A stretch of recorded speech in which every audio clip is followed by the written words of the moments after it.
we'll start from the break. Okay, so I was talking about the species and genus, and I was talking that lion and tiger, they belongs to the same genus, whereas cheetah, it belongs to different genus. But if you look at the family, three of them, cheetah, lion and tiger, they belongs to the same family, Felidae. Okay, and if you further look at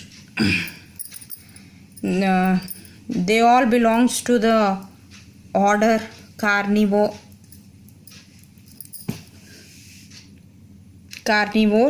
and further they belongs to the phylum Mammalia and kingdom Chordata and so on. Okay, so this is how the grouping of animals and plants are done based on these taxons, which are part of taxonomical hierarchy. The next is the nomenclature. So we have two different bodies. One is International Code of Zoological Nomenclature, ICZN, and International Code of Botanical Nomenclature, ICBN. Okay, and they are actually responsible to assign the scientific name to a given organism based on the classification.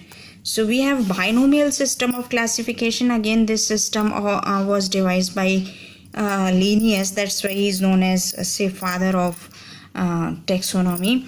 If you look at the man, the name, scientific name, Homo sapiens, mango, Magnifera indica, wheat, Triticum, Estivum, tiger, Panthera tigris, and so on.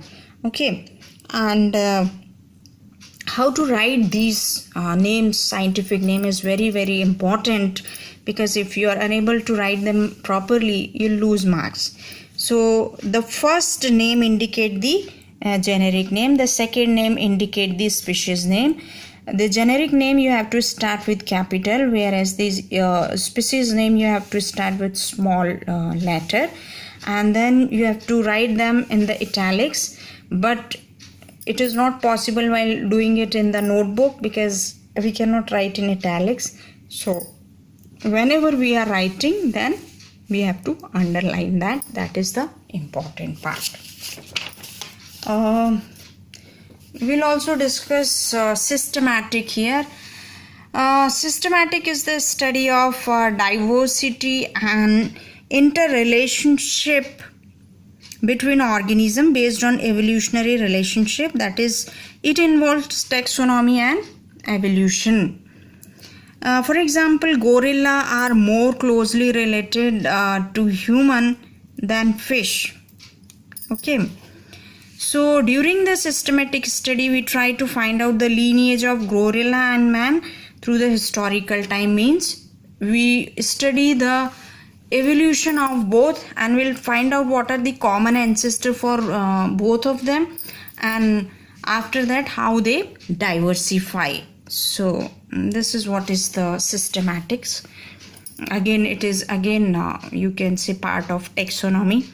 Now, what all things aids in the taxonomy? Okay, so how we can study taxonomy, or how it is helpful, or how to remember so many plants, so many animals. So it's not like always you work with notebooks and books and you learn by heart. No, there are ways. Like for the plant, we have herbaria, collection of well pressed, dried and preserved plant mounted on herbarium sheet. Similarly, you can visit botanical garden.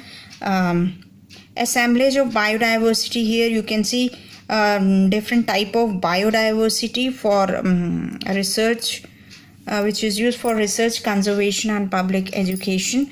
Then zoological park are there. So they are the enclosed, you can say, area where wild animals are present in their natural habitat. And zoological museum, where preservation, storage and exhibition of inanimate animal object is there. Okay, and let's see what is taxonomic key. It is the tool which is used for identification of known organism. Key consists of series of choices based on observable features. So if you have taxonomic key, then you can easily classify the organism. It's very easy and it's a quick method because you have number of options. So you have to just look at whether this animal fall in this category, yes or no, and then come to the second point. Again, you read the second point and find out whether this belongs to this category or not. So it makes the taxonomy or classification little easy. So this is all about the classification or taxonomy. Thank you.